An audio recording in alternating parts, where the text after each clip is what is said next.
Zveza za šport invalidov Slovenije, Paraolimpijski komite, enkrat letno organizira Dan športa invalidov z namenom promocije športa in športnikov invalidov v širši javnosti. Zaradi prostorskih omejitev v Soča gluhi košarkarji niso mogli nastopiti.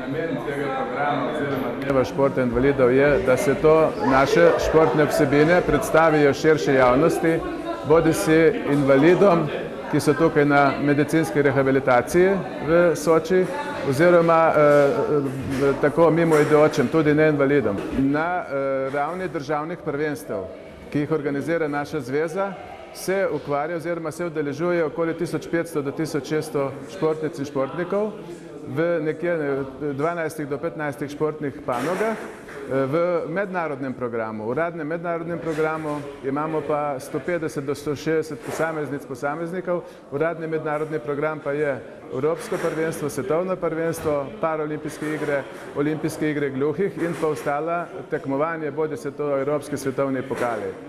No, kar se pa tiče rekreativnega športa, je pa to v veliki domeni posameznih invalidskih organizacij, posameznih lokalnih društev, da je ta številka pa veliko večja. Težko je zdaj o konkretni številki govoriti, se veliko število invalidov, če rečem, tam preko 20%, 30% invalidov ukvarja z to športno rekreativno dejavnostjo.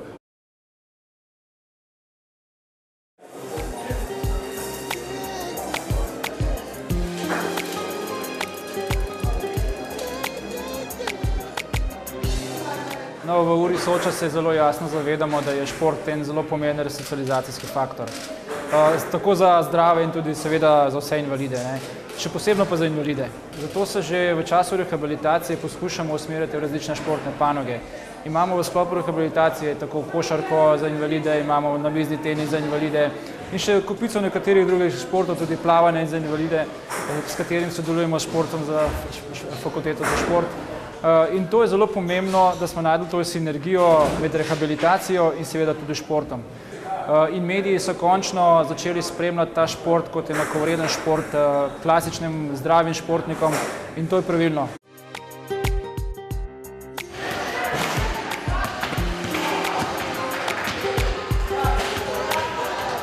Debitiral sem prvič, sem zaigral za slovensko reprezentanco leta 1999 na Nizozemskem.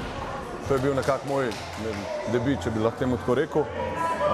Drugače pa sama košarka je nekaj, kar je zdaj nadomestek športa, ki sem ga prej ukvarjal. Prej sem se sicer z nogometom ukvarjal, zdaj pa zaradi prometne nesreče, ki sem jo imel, pa poškodbe hrbtenice, se ne moram več s tem in sem nekako našel zamenjavo tega športa, sem našel v košarki.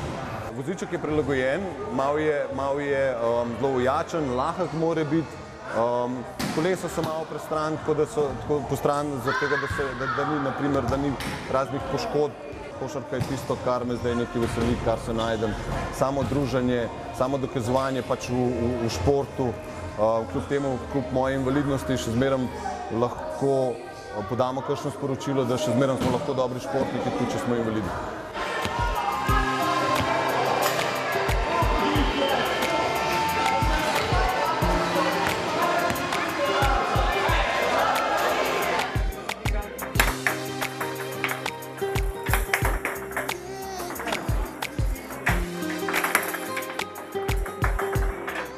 Showdown je igra slepih in slabovidnih. Prilagoditve so sledeče, se pravi rokavica za zaščito rok, zveneča žogica, ki ima kovinske delčke v žogici, da jo igralec sliši, in pa očala, zatemnjene očala, ker se pač mora vsak igralec orientirati po sluhu. Zraven je še lopar, s katerim se igra. Cilj igre je doseči gol. Igra poteka po mizi, showdown miza je tudi prilagojena, je ograjena z vseh strani. Meni je showdown predvsem sprostitev, užitek, ga rad igram. Je tudi tekmovalnosti veliko.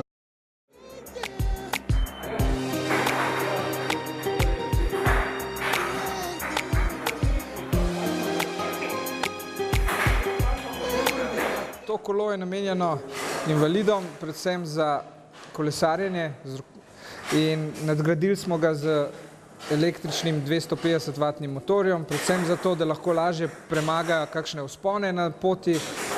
Domet imajo 20 km, tako da si lahko povečajo svoj bivalni prostor, lahko grejo z njim tudi v trgovino, je razstavljivo, tako da je fina zadeva za tiste predvsem športnike, omejena hitrost nekje do 15 km/h, zaradi tega, da se lahko še varno vozimo, tudi po kolesarskih stezah. Zaenkrat še se nismo nič pogovarjali z nobenimi zavarovalnicami, ampak bomo poskusili, pa bomo videli, kaj se da narediti na tem področju.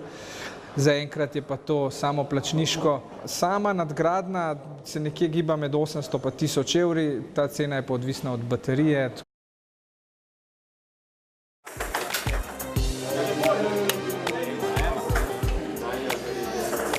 Šah mi pomeni kar precej, ker se lahko skoraj z vsakim srečaš v šahovski igri. Igra je pa prilagojena za slepe v tem, da so označene črne figure z žebljičkom, pa šahovnice so prilagojene tako, da imajo figure vtiče. Drugače pravila so ista, edin 500 še slepi se lahko dotaknejo figur. Odigrana poteza je šele, ko je figura izvlečena.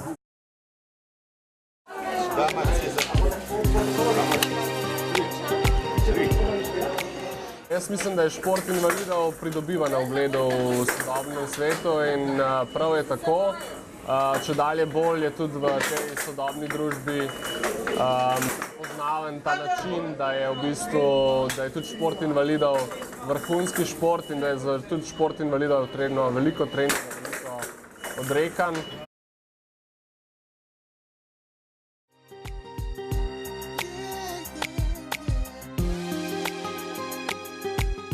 Igram sedečo odbojko, ki mi je zelo všeč. Igram jo že 8 let in zelo rada tekmujem na različnih mednarodnih tekmovanjih, kot so paraolimpijske igre in razen svetovna prvenstva, evropska prvenstva. Za sedečo odbojko predvsem velja, da moramo sedeti vedno na riti. Manjše je igrišče, mreža je za ženske visoka 1,5 m, za fante 1,15 m. Največja prilagoditev je pa to, da lahko blokiraš servis, ki ga v navadni odbojki ne moreš. Ob tej priložnosti smo se z novim predsednikom Paraolimpijskega komiteja Damjanom Lazarjem pogovarjali tudi o neurejenem statusu športnikov invalidov in pomanjkanju prilagojenih športnih objektov. Želimo si pridobiti več prostorskih kapacitet, s tem tudi, da bi bile te telovadnice, športni objekti prilagojeni tako slepim in slabovidnim kot igralcem, športnikom na vozičkih. Poskušali bomo narediti seznam teh športnih objektov in dobiti bazo primernih in v bistvu cenovno ugodnih objektov, v katerih bi se v prihodnosti lahko odvijala naša vadba. Integracija športnikov invalidov je zadeva šele v začetni fazi. Na tem področju bo potrebno narediti kar precej velike korake. Čas, v katerem smo sedaj, nam nekako ni v pogodi, ampak mi se bomo potrudili, da bomo skupnimi močmi uspeli te statuse urediti. Do sedaj smo imeli nekako statuse svetovnega, državnega in republiškega razreda. Svetovni razred je omogočil nekatere bonitete, s tem pa v bistvu športniki niso bili še zmeraj neizenačeni z športniki hodečimi, se pravi športniki zdravimi. Na tem področju bo potrebno se potruditi in najti nekako smernice, ki bodo pripeljale do boljšo in večjo statusno neodvisnost naših športnikov. Gluhi so zelo močni v košarki in s tem v bistvu spodbujamo njihov razvoj in smo dober suport k razvoju tega športa.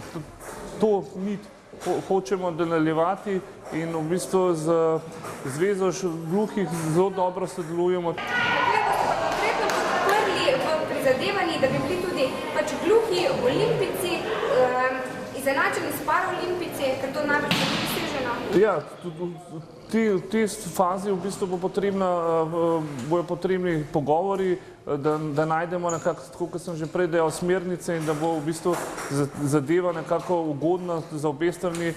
Sam pa ne vidim nekih ovir, da se te stvari ne bi premaknile z neke mrtve točke ali pa da se ne bi razvile po želji in po smeri gluhih športnikov.